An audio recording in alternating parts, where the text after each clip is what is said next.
Hi, this is Netta Laurene from SmackDown, and you're listening to Freeform Rock Podcast.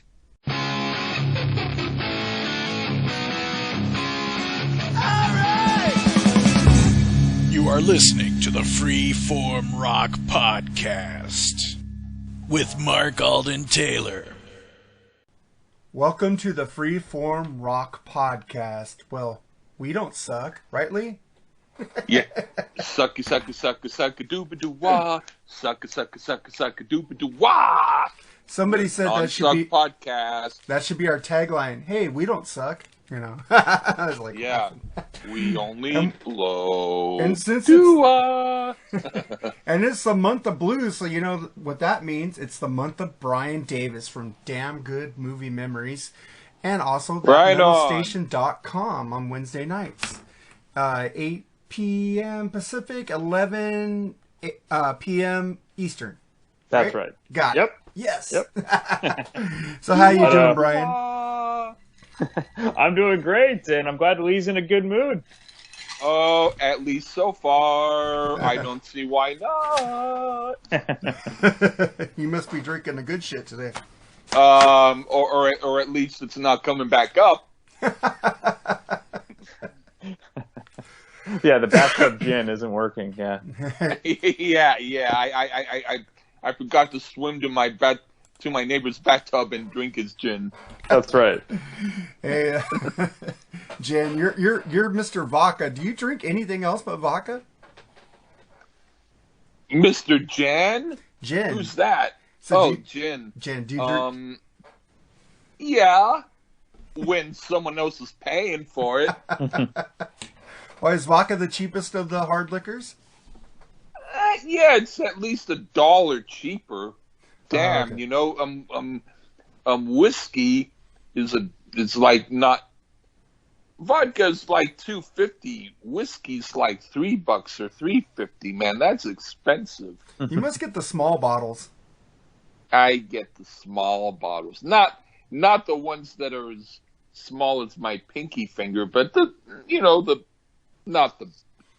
I don't buy the huge stuff. You should go to like Costco and get the $12 bottle of vodka. It's made by Grey Goose. It's just Kirkland brand. There you go.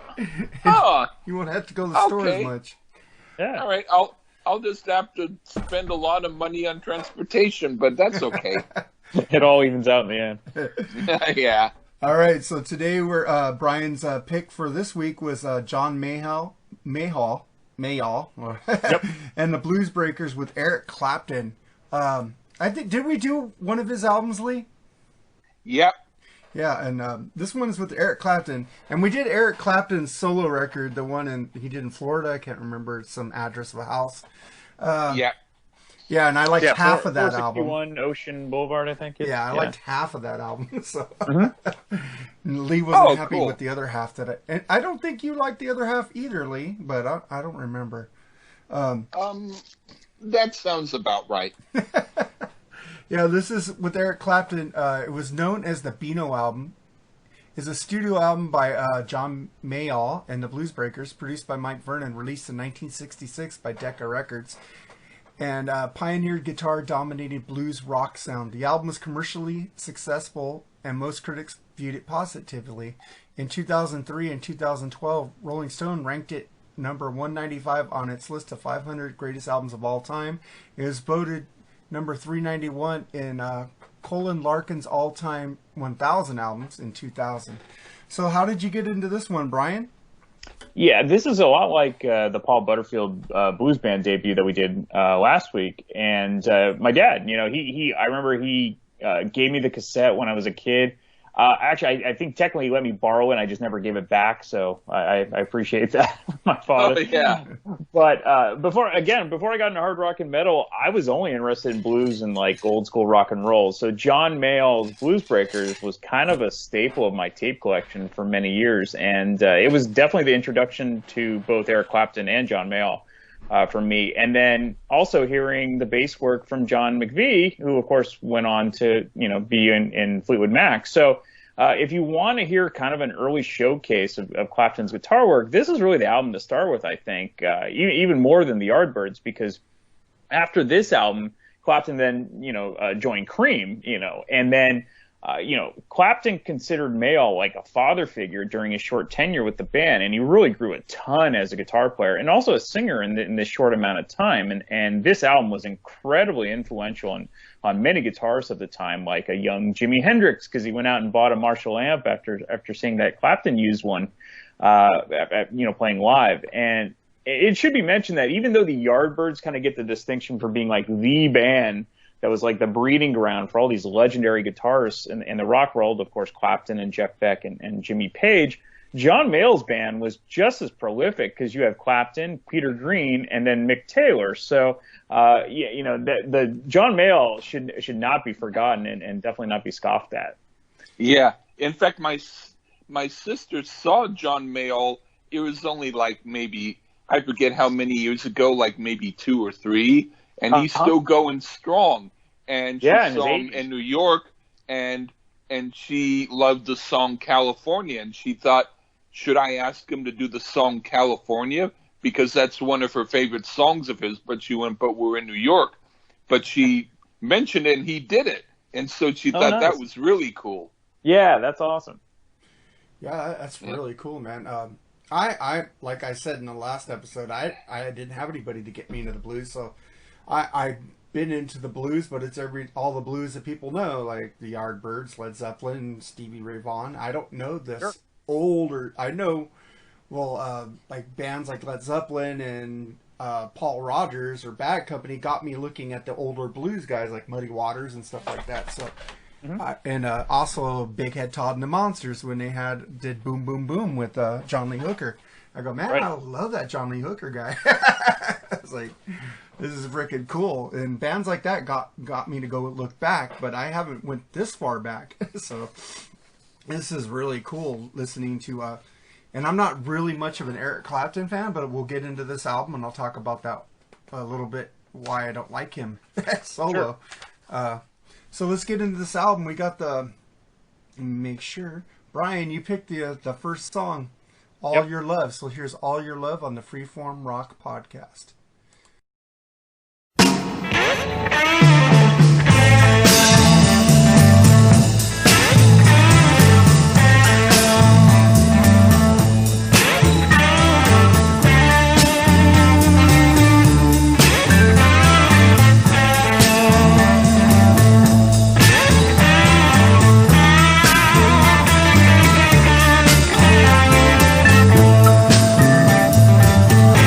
All the love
Okay, that was All Your Love. Why did you pick that track, Brian? So this wasn't written by Otis Rush, but he definitely made it popular. Both Mayall and Eric Clapton loved this Otis Rush version when Clapton left the Yardbirds. And when Clapton left, he moved into Mayall's house for a time being, and they would just play records nonstop. And once they heard this Otis Rush version, they had to record it because Clapton just loved to play it. And so right out of the gate, Clapton just shines with that opening riff, and then Mayall comes in with his vocals. And most people will gravitate to this album because it's early Clapton, right after he left the Yardbirds. But there's all sorts of twists and turns from this band that are really top notch. And Clapton thought the Yardbirds at the time were selling out, and they were becoming too poppy because of the For Your Love single. So he left, and then we get into this band, and then you're seeing all sorts of different dynamics. Like the organ playing from John Mayall is fabulous, especially on this track. But man, when Clapton gets to his solo, he just lets loose, and it's one of my favorite solos from him. Not just this album, but really this entire career. The tone is just crazy good. And you have to remember, this is 1965, and nobody was playing like this. And what people forget about Clapton is, they don't think he's like a flashy guitar player because of the later guitar players. But if you listen to this album and think about what was out at the time, he was actually way ahead of his time. And this song is a perfect example of why the album as a whole is so revered, because the band took these blues standards and they took them to another level, and a different level for kids who are looking into getting into harder rock. And I think Clapton and Mayall took their love of traditional blues and then put their stamp on it. This is why I picked it. It's just a great opener. What did you think about it, Lee? Oh, yeah, well, this is about as good as the best stuff of the Rolling Stones. The energy is fierce, and the keyboard part adds an element that wasn't in the very early Stones, or not in the same way. It's a really hot song. There were about 20 seconds before it went into the fast part that sounded like they were starting to lose steam, but they quickly picked it up again. Mm-hmm. Yeah, this song is very blues, and the freaking organ rules. And like you said, the middle starts picking up, and then it slows back down, and Eric Clapton's guitaring is just amazing. I have always liked him as a guitar player. It's just some of his solo albums, I don't know why I don't like them as much, but I like him better with bands. I like him better in Cream. I like him better in the Yardbirds. I like him Derek better and the Dominoes. Derek and the Dominoes. Yeah. Faith. One album that you might like or is good enough is called There's One in Every Crowd, because he wrote about half of that album. Well, and some of it's slow, but I think it's pretty good. Well, two albums I do like by him that are really good is August and Behind the Sun. I love both those albums, and I know Phil Collins produced Behind the Sun and played drums on it. So I really dug that album. I had it on CD till somebody stole it. Do you like his Unplugged album? It's okay. I'm not really an Unplugged guy. I like Unplugged if it's done well, and it's just Tears in Heaven. I never liked that song. I know it's a very personal song to him. It just bored me, and it made me sad. So, because I knew. Well, it is. Yeah, it is definitely a downer song. It made me sad. But I like bands like Tesla, done Unplugged, Nirvana, freaking Alice in Chains. I like that stuff because it has like a harder edge to it for some reason. They played it in. I've even heard the Foo Fighters Unplugged, and I like it, but I hate that on the radio. They play that song Overlong or whatever it is. Oh, Everlong. Everlong. Yeah. They played acoustic version. I love the freaking plugged-in version so much. I go, man, where's the riffs on this one? And K-Rock down here just keeps playing the acoustic version. I go, fuck, I get tired of this song. Yeah. All right, man, this is a great opener. And then we get to the next track, which you also picked, the instrumental, Brian, Hideaway. So here's Hideaway on the Freeform Rock Podcast.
That was Hideaway. Why'd you pick this track, Brian? So this was originally written and performed by blues guitarist Freddie King, and both Mayall and Clapton, just like Otis Rush, they love Freddie King's playing. And many say if you want to get into the blues, you stick with the three kings, and that's B.B. King, Albert King, and Freddie King. And that's great advice because this is just a killer instrumental. It's so catchy. And it's just another chance for Clapton to kind of shine with the electric blues playing, which was, again, very heavy for this time. And then you get those little breakdowns. They're just so great before Clapton goes back into ripping. So there's many different little transitions in just a few minutes. And it's really, it's brilliant. And again, nobody was playing like this back then in the mid 60s. And I think it holds up really well today. What did you think about it, Lee? Oh, well, this is good and I like it, but it sounds a little bit too much like they wanted to be Paul Butterfield's blues band. And they almost reached that level, but didn't quite. It's quite good if Paul Butterfield's band isn't put into the equation, but it didn't quite hit the awesome mark for me. Yeah, I think it's a killer groovy instrumental. It rocks and the solo rules. And hey, Brian, I want to ask you a question while I got you here.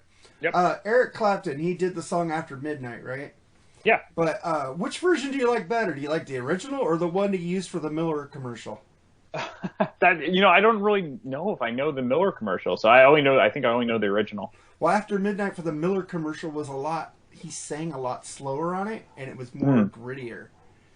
I'll find it for you. I'll have to check it out. He redid that song, and it's not as hoppy as the original one, He's singing like the Eric Clapton in the 80s, not the 70s. That's why the 70s Eric Clapton gets me when he's solo, because his voice is weird, and he gets more tougher in the 80s for some reason.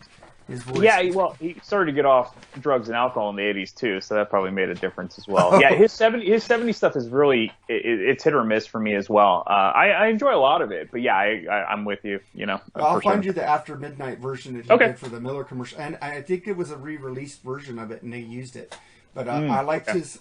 He redid it, and I go, hey, I like this song now. It's like, well, there you go. Before I couldn't get into it because my friend had the box set, that Clapton box set. And, the gray one. Yeah. I liked half of the songs. I didn't like the other half. No, I get it. Yep. And then we get to the next song, Little Girl, which you picked, Lee. So here's Little Girl on the Freeform Rock Podcast.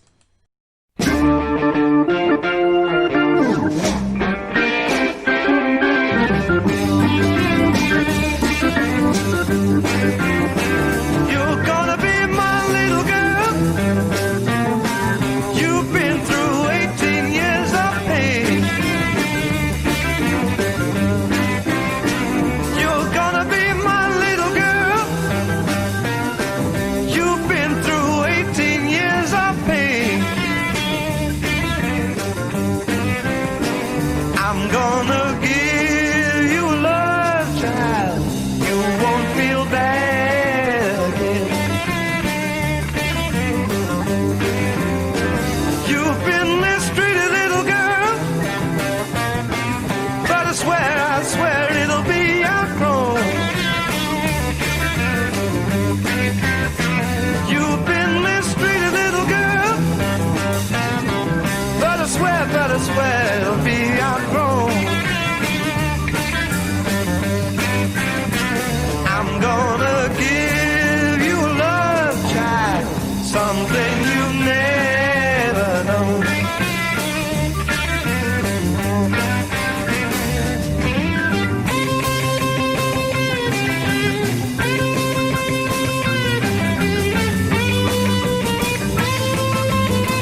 Okay, that was Little Girl. Why'd you pick this track, Lee?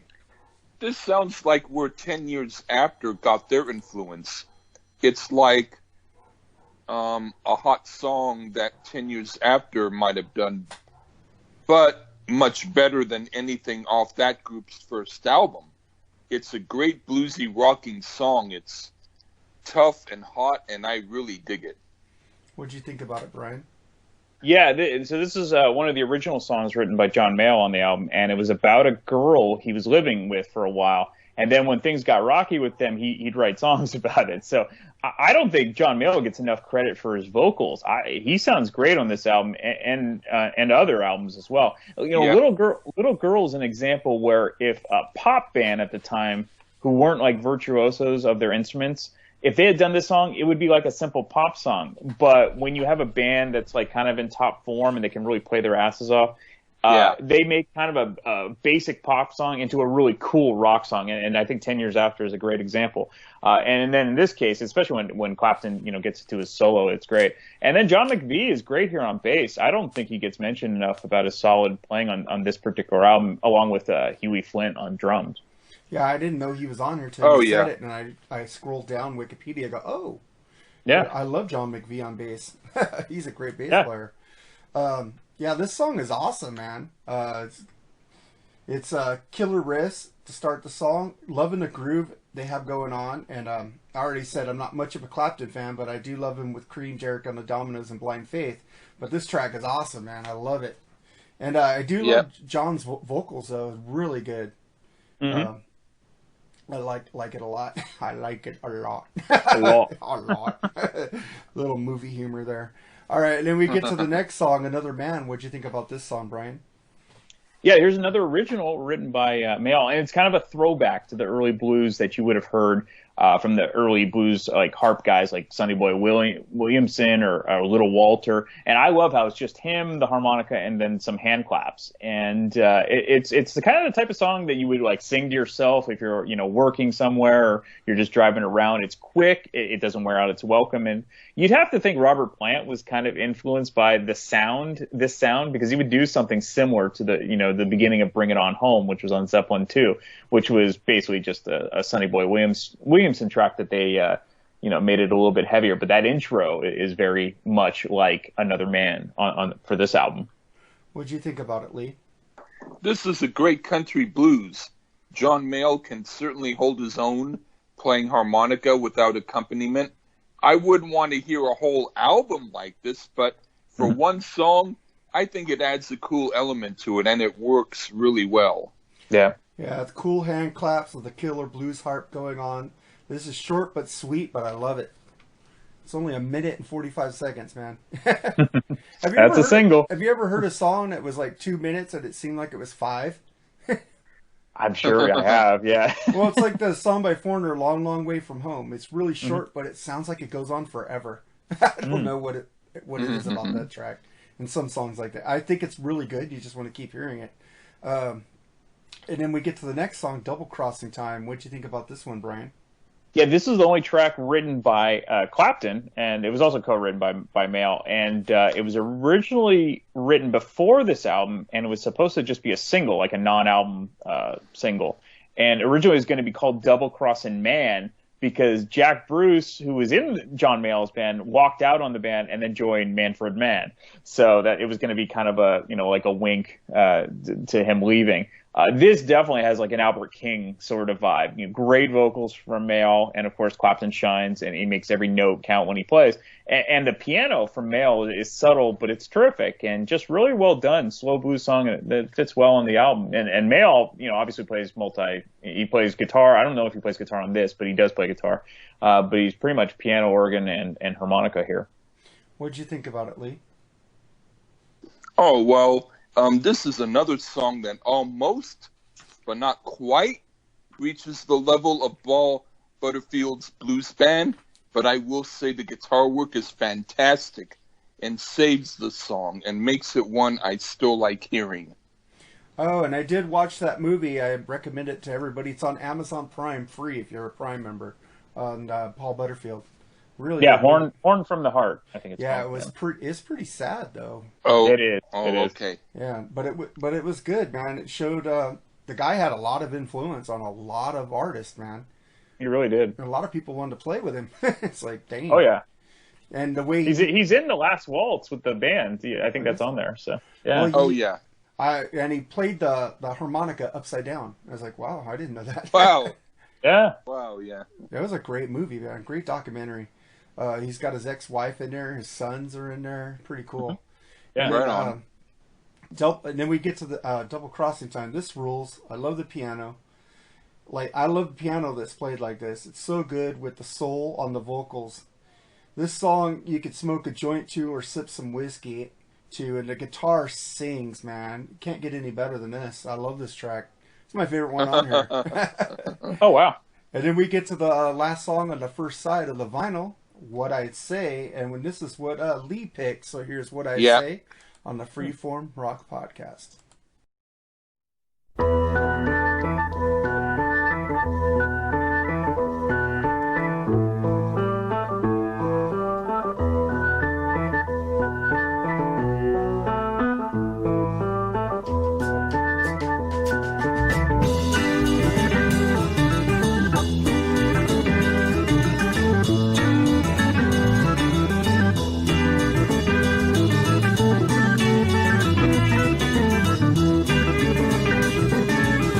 Tell your mama, tell your pa, gonna move you by the Arkansas. All right. Better what I say. Whoa, all right. Better what I say.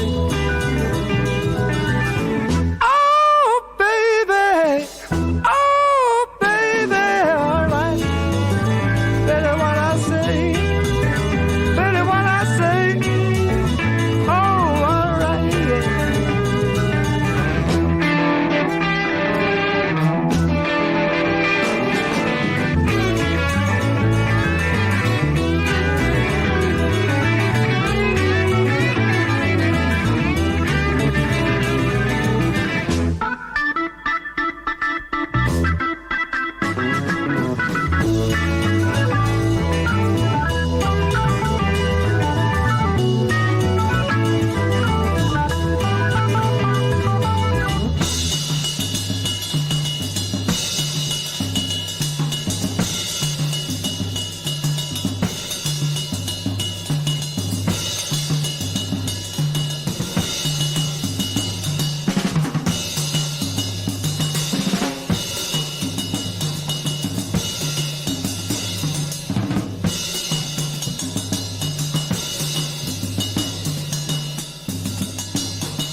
That's What I'd Say. Why'd you pick this track, Lee?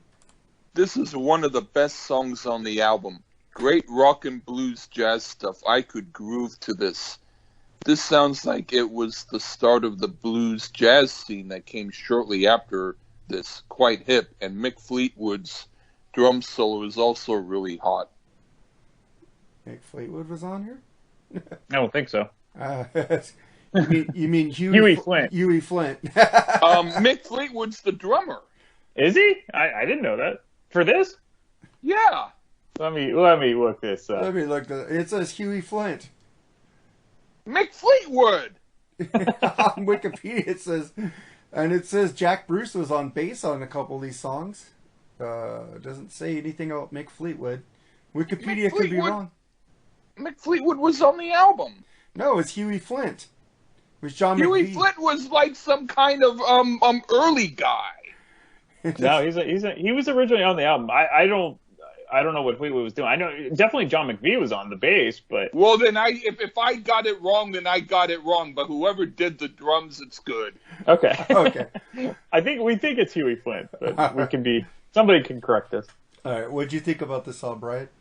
Well, so nothing can beat Ray Charles, because Ray Charles did the original version. I adore Ray Charles, so I won't try to say that this version comes close. However, the Bluesbreakers add their own flavor to it, which is exactly what you should do when doing kind of a really well-known cover. And especially a cover that was already a major hit.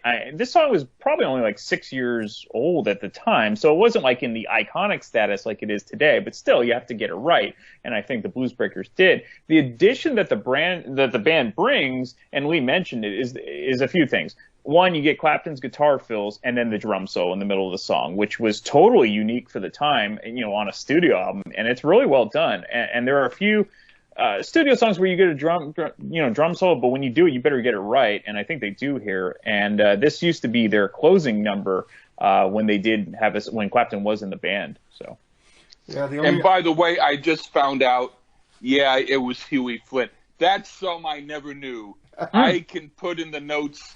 This is Stump the Lee. Stump the Lee. It's that's a trip when. I'm usually very right, but when I'm wrong, I'm very embarrassingly wrong, and this is that time. Well, I think one of the best drum solos in the middle of a song is freaking Radar Love by Golden Earring. Golden Earring, and then White Lion, I think, took it to a new level with that drum solo. Oh, they used this drum solo? Cool. No, I'm saying a drum solo in the middle of a song. If it's not done right, it doesn't sound would good. guessed it on Golden Earring. Yeah. Yeah, this song is awesome. I love the Ray Charles version too. Sure. Love the organ. It's got a great groove. Another kickback song. Good killer drum solo in the middle. This rules, man. Go, man, go. I love it. And then we turn this over to side 2, and we get to Key to Love. What'd you think about this one, Brian? There's another original from John Mayall. It was also written about the same woman that he wrote about in Little Girl.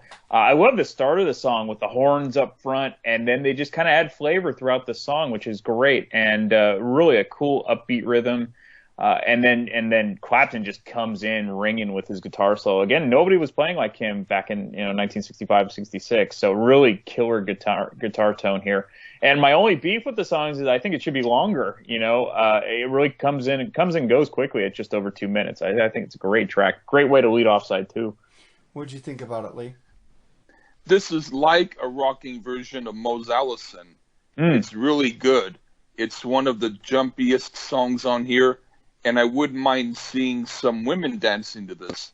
2 thumbs up, especially on the really fierce guitar solo. What did I say about it? I said, this is a cool jam. I wish the horns were in the mix more. But as I was listening to this, I figured out I was listening to the mono version. So I went to the stereo version. But the stereo had them higher in the mix. And the vocals were much clearer. I like the stereo mix better now, and the solo on this rules. Because I went back and forth from stereo to mono, and then I kept after I figured out there was a stereo version, Lee told me, the extra tracks of the stereo version. I go, so I started going to the stereo version in the middle of this review, and I go, oh wow, and then I went back and listened to all the songs in stereo. I go, I like it better on stereo. It's kind of like It's muddy in the mono version. In the stereo version, it's a little bit more clearer for me. I don't know. I do like the Beatles in mono. It doesn't sound muddy at all. Mm-hmm. I do like the Beatles in stereo. I will say generally I like a lot of stuff in stereo. Usually there's some stuff that I like better in mono. For me, I heard the stereo version of this album so much that just for me, hearing the mono version, there wasn't as much separation of the instruments, and I was able to hear everything with fresh ears. Yeah. So I listened to the mono for this review, but otherwise, I usually agree when it comes to stereo. Yeah, because when I went to the stereo version, the horns were a lot clearer. They were muddier in the mono. And I go, oh, there's the horns. Now they're higher in the mix. Because I like the horn sound on this song. It was really cool. Yeah. And then we get to the next song, Parchman Farm. What did you think about this one, Brian? So it was originally written by Buka White in 1940, and then it was later made famous by a guy that Lee just mentioned, Mose Allison, and he was a well-known blues jazz guy, especially in Europe.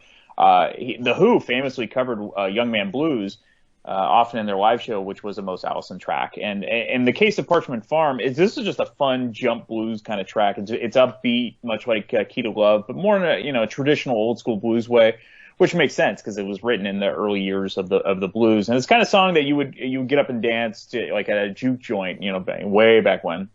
And a great harmonica from Mayall on this one, and some nice subtle keyboard fills as well, which is pretty cool. And you speak of the harmonica, after listening to Paul Butterfield, man, nobody compares to him on harmonica anymore. It's like, I was listening to this and I was listening to harmonica. I go, that's not Paul Butterfield. Yeah, I mean, it's like comparing guitar. Like you hear a certain guitarist, then you get another. And it's just a different style. That's all. Yeah, I love his harmonica playing, and I was going, that's a little lower than Paul would do. Like, what did you think about this song, Lee? I want to say, first of all, that even though I found out that Mose didn't actually write it, he did attribute it to himself. So my notes are kind of lazy and attributing it to him. But I'm just going to say, going from a song that sounds like Mose Allison to a song by Mose Allison, and they sound like him, but they do it even better. They managed to do his sound, which is not easy. Kudos to them. I dig it.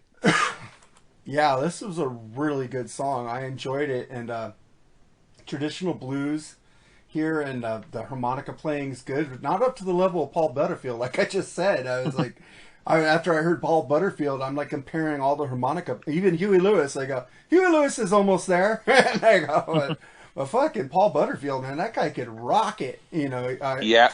Fucking, I think Dan Aykroyd's just as good as him too when he plays the harmonica. Freaking, I love this song. This is great, and the stereo mix is way better. It sounds more balanced. I love it. And then we get to the next song. Have you heard? What you think about this one, Brian? Yeah, before I get into this, definitely check it. If you want some old blues guys, Lee loves Little Walter. Check out Little Walter because that's who definitely inspired Paul Butterfield, but also check out like James Cotton and those guys. Like James Cotton was pretty badass as well. He was in Muddy Waters Blues Band and things like that. I think you'd really enjoy their playing as well. So for Have You Heard, this is the last of the original tracks written by John Mayall, and it was written again about that same woman. So kudos to her because they got like 3 great songs out of her. Total down and dirty blues, but with a bit of a jazz flavor because they use the saxophones and they're featured prominently on this track. And that's a great thing about this album. It never gets repetitive. And part of the reason is the different tempos and the use of different instruments throughout the album. And it's the longest track as well. And it allows the guys to kind of stretch out a bit as opposed to those more shorter songs. So Clapton really gets to kind of play his ass off on this one. And again, we've mentioned it. The blues is all about feel. He doesn't need to play a million notes at once to kind of make his point. And it's about space and when to play and when not to play. And I think Clapton kind of perfectly nails this essence of the mindset of this track. And it's one of the reasons that many traditional blues guys just didn't dig metal guitarists and those type of metal guitarists because when they tried to play the blues purists weren't impressed with speed for the sake of speed. It all has its own place, but Blues guys are more about making every note count, and that's what this song does. So what'd you think about it, Lee? This is done well, but if I were at a club and this were playing, I'd probably think about going home. It's a bit slow for my taste, but I do recognize they play well on it. Yeah, I love the sax on this song, and it sounds so good and bluesy, and the vocals are so good. Another song to drink to, man. Bottoms up. I love this, man. The blues make you want to drink, man. What's up with this? More than metal. It's like you just Makes sense. Just want to sit there and like you hear that slow guitar solo or harmonica and just sip some whiskey or whatever you like to drink, beer. Or yeah, it doesn't matter what notes you do. It doesn't matter what you talk about. It don't matter whether it's repeated. It don't even matter if you're hearing the same song. As long as they call it something different, you can make a whole album and you all will like it. Yep. All right. We get to the next track, Rambling on My Mind. What do you think about this one, Brian? So this is written by the legendary bluesman Robert Johnson, and the only track that actually Clapton sings on here. And as a matter of fact, it's the first song he ever sang lead on an album. Clapton was a huge Robert Johnson fan. He still is, of course. And John Mayall really encouraged him to sing on this track. And Clapton was hesitant, but Mayall knew he had the chops to sing. And as a kid, this was always my favorite song because I dug Clapton's voice and the basic blues riff with the blues piano in the background and no drums. They just kind of kept it old school and simple, but still updated, which was cool. And I love Clapton's restrained guitar solo here. But really the star here is John Mayall on piano. Without the drums, you need something to keep up the beat, and that's what Mayall does with the piano. I think it's a fabulous version. What did you think about it, Lee?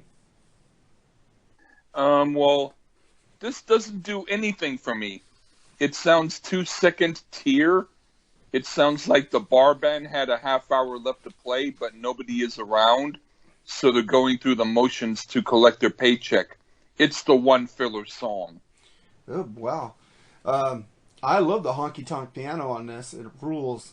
And the slow riffs going with it, and the vocals rule also. Cool guitar, vocals and killer honky-tonk piano, man. This song rules. I love Clapton's vocals on this one, and I'm not a fan of his vocals. Well, I am when he sings in other bands, but for some reason solo, it's hit or miss. Like you said, 70s Clapton is hit or miss. Yeah. So this is a great song. I like it. I disagree with you, Lee. Clapton, you're hit and miss, but on the song I give you a kiss. Clapton, you're hit and miss, but I'm too drunk. Hell, I'll give you a kiss. All right, then we get to the next song, Step It Out. What did you think about this one, Brian? Well, I don't know if I can top Lee's little dance. Oh, please don't make it a track of the week. Thank you.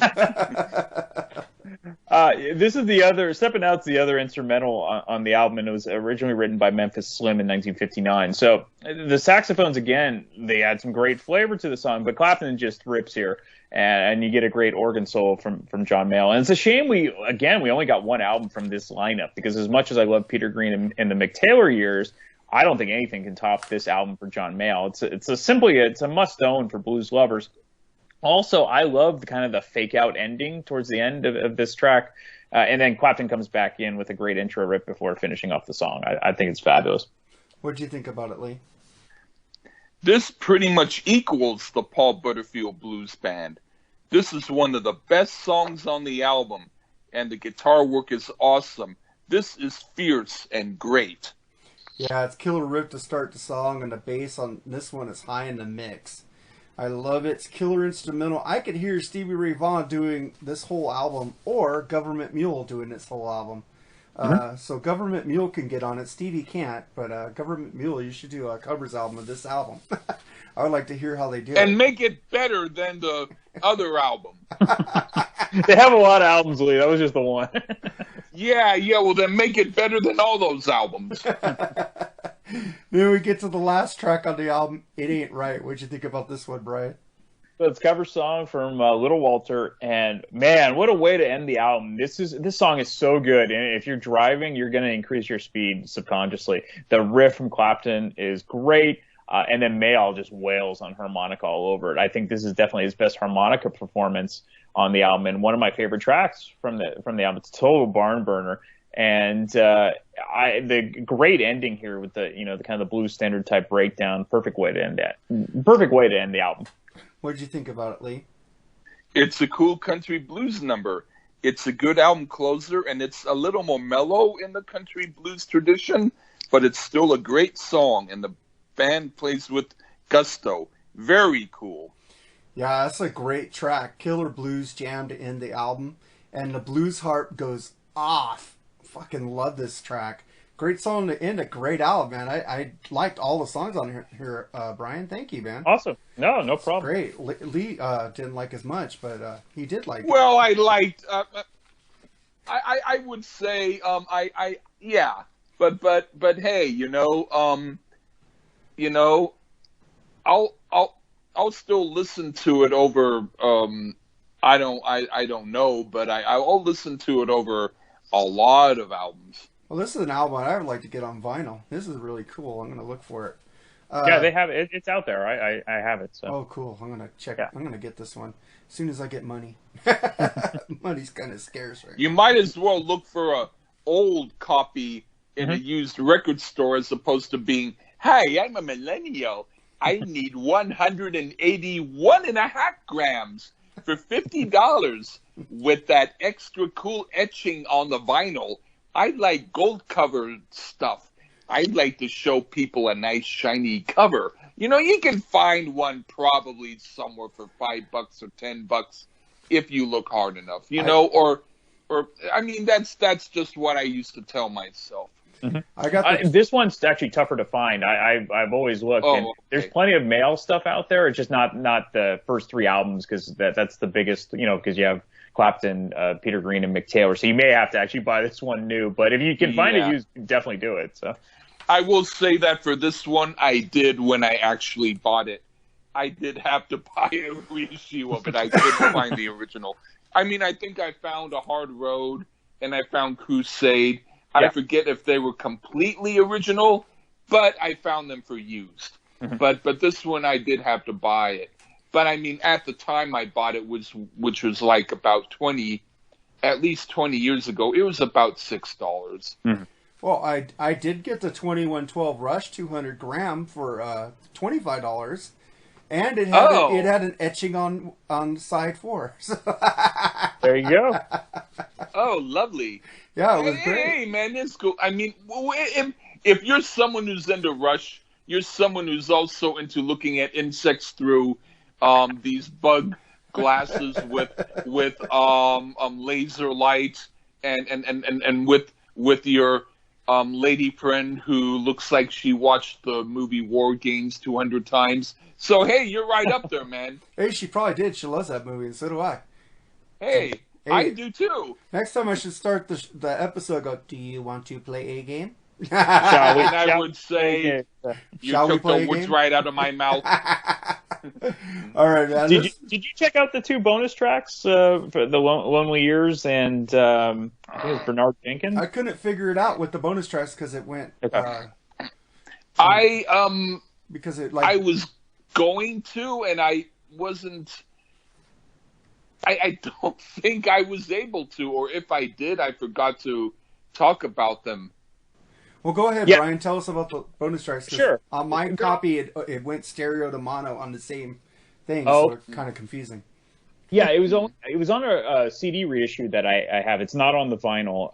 This was actually written by Lonely Years was written by Mayall, and then it was released as a non-album single a month before this album was actually released. And it's very traditional. It's old school blues. There's no drums.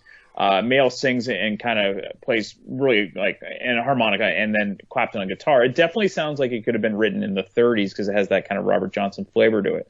It was kind of weird at the time and kind of go off on a little bit of a tangent. Record companies would do like this all the time back in this era, meaning folks maybe wouldn't shell out the cash for a full-length, LP, but then they buy a 45. And so if they dug those 2 non-album tracks, then they buy the album. And I think that was their thinking here. But that would get frustrating in some cases, like with Deep Purple. because they had that amazing song Black Knight, which should have been on Deep Purple and Rock, but instead it was released as a non-album single.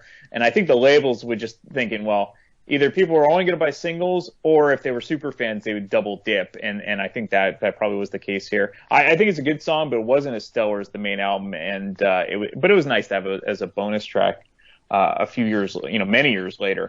The other one is Bernard Jenkins, and that was a B-side to Lonely Years. This was actually written by Clapton. It's a good track, and it's a nice bonus track, but again, it's not as good as the 12 songs that have made the official album. And it's just an instrumental without drums, Clapton on guitar, Mayall on piano. And considering there was already like 2 instrumentals on the album, I don't think there was a need for 3. So again, happy to have it as a bonus track, but not essential on the actual album. Yeah, it almost sounds warm-up type song for the band, like a live jam session. It was like what they did with the Beatles. They would release singles in between albums, and it wouldn't be on an album. I go, where the fuck is this song at? It would be like a group who had every single moment that they recorded on the album, but for some reason, the engineer found 5 seconds that hadn't been used, and everyone's looking for that 5 seconds, so they put it on, and it's a 1, 2, I forgot 1, 2, 3, 4 songs, but I think it was like Drive My Car or something else that was in between albums. But what I mean is, but what I mean is like the 5 seconds that they found were just someone saying a 1, 2, a 1, 2, 3, 4. I don't, I got those bonus the Beatles Sgt. Pepper's, and they have a lot of the demo tracks, and that's what they basically do on those demo tracks. You hear them playing piano and just working out the lyrics. Yeah, it bores me a little bit, but it's interesting. Sure, and there are times when they it's boring and interesting. There are times when like the Stones got it right. I mean, like Jumpin' Jack Flash was a single and it should have been on an album, or like Honky Tonk Woman, or Women, when they, because on, I think it was Let It Bleed, it's like country honk. It's like just a country song, but then they made it into a rock song as a single. So that's stuff where that's cool. Yeah, it was cool, man. It's like what they do today, streaming. Everybody buys the single again. It's like back in the 60s again. I like the albums. Oh, me too. And I think what they'll do, I think like what Clutch is doing, they'll do singles, and then they'll those people that want it, that's great. And then eventually, once all their singles are out, then they'll make a limited, complete pressing for those that like us that want the full album. Well, Stephen Pearcy was doing that with his solo albums. He was like releasing singles, and then finally he just put it together as a CD. I was like, that's really cool. His last 2 studio albums were really good. Yeah, that might be the way to go for some artists, Yeah. And if they don't have a full-length album, then they'll just stick with those singles. Yeah, and then we get to our tracks of the week, but before we get to that, I'd like to thank you again, Brian. This is our 3rd episode in the month of Brian, of Blues. So, right on. Thank you very much, and thank you, guys. Give people, tell them where you're at. So first of all, we'll talk about the music thing. So you can definitely go to thatmetalstation.com every Wednesday night at 11 p.m. Eastern Time, 8 p.m. Pacific, and you can check out the Bad Beat. You'll see Mark in the chat room requesting stuff, and it's always a good time. And then if you're into movies, I've had a movie podcast for over 4 years, and I have over 200 episodes, and you can check out Damn Good Movie Memories wherever you listen to your podcast. That's a great podcast and great radio show. I'm going to be sad when I do go back to work, but hopefully I get home before 8 o'clock Pacific. I think I did before then, unless they change my hours. That'll be okay, because we're on late, and you can always maybe listen in your car too if you wanted to. I can listen to my car, but it's fun being in the chat room with you guys. Of course. Yeah, and then we get to our tracks of the week, and Brian, you picked Robert Johnson's version of "Rambling on My Mind." Yep. And then Lee picked Poco and "Settling Down." I like Poco, and I like Robert Johnson. Really good. And then, okay. And some of those members of Poco were in other bands later, weren't they? It's like, and then I picked Stevie Ray Vaughn, "The Sky Is Crying," to go with the blues theme here. And then we got Lee's track of the week, meat, like you're cooking meat in the morning. Yeah. So what is that? Is that about your morning wood or something? No, it was just that was written during the time that I was also doing another song of mine, the remake, which ended up being the only one that people know about of a famous song of mine, if you can call it famous. But I did Meet Me in the Morning also during that time. I thought you were doing some sort of double entendre in there, doing a David Lee Roth or something. It was like, you don't have to be a vegetable to call it my love or some. So, yeah, a little bit of a double entendre cooking thing. Well, Lee's too modest, but what I'll tell you is Mick Fleetwood's a guest on the track, so you'll look forward to it. Yeah, man. I was too drunk in order to tell him, hey, man, you're out of the session. And so That's right. Kept playing, and I went, fuck it. If it sounds drunk, it must be me. Hey, some music news. I heard they're trying to get Lindsay back in Fleetwood Mac again. No way. I guess they learned Mike Campbell and the guy from Crowded House ain't working out. Well, if they don't have to tour together, they can just do virtual shows. They don't have to be in the same room. It might work. Yeah. Lindsay gets along with the whole band. You little piece of... Oh, the camera went off. Exactly. It's just him and Stevie. For some reason, Stevie just holds so much shit against him. Still. Yeah. I guess Christine and the rest of the band were surprised Stevie wanted him out, but they listened to her because she's the cash cow. Yes, yeah. So let's get to our tracks of the week. Brian's is Robert Johnson, Rambling on My Mind. Lee is Poco and Settling Down. And mine is Stevie Ray Vaughn, The Sky is Crying. And then we end it with Lee, Meat, like hamburger meat, Me in the Morning on the Freeform Rock Podcast. Until next week, Brian, thank you for being on here again so much. No problem. Thank you, guys. And Lee, you know what to do, man. You need to say, get the fuck out of here. Okay, everybody, get out of here, but meet MEET us next week. Okay, that was Lee saying his goodbyes. Later, guys.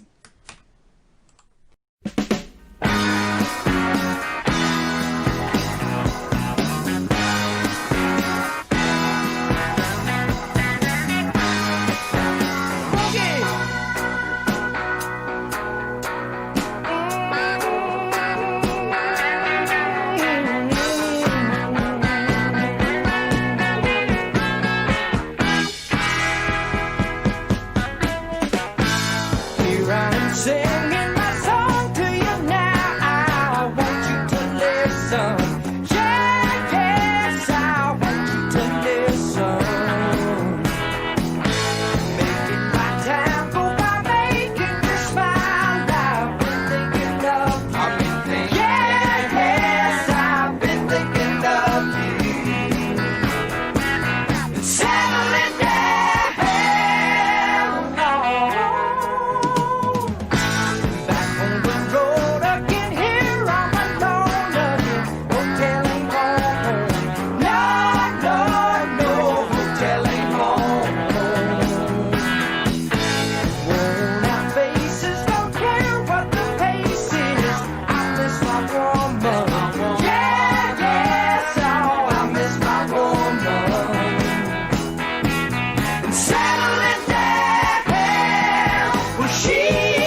so unkind. I got mean things all on my mind. Little guy, I got mean things all on my mind. Hate to leave you here, babe, but you treat me so unkind. Right down to the station, get the fast mail train I see. I think I hear it coming now. Running down to the station, get that old fast mail train I see.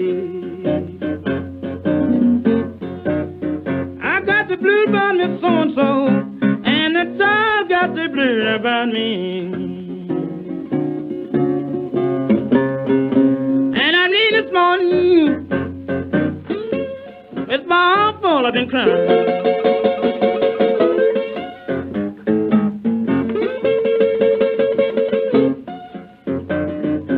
And I'm leaving this morning, with my arm full, I've been crying.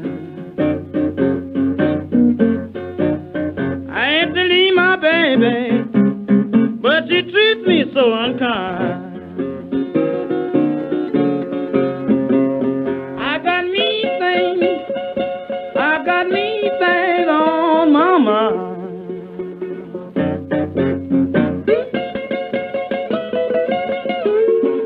I got me things all on my mind. I got to leave my baby, but she treats me so unkind.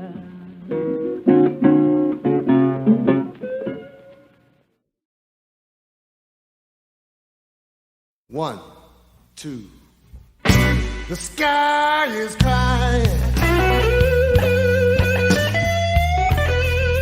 Canyons and the tears roll down the street.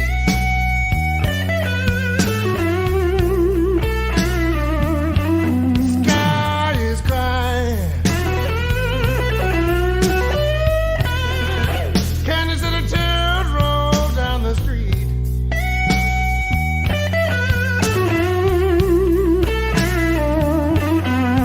I've been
listen to the tears roll down my nose.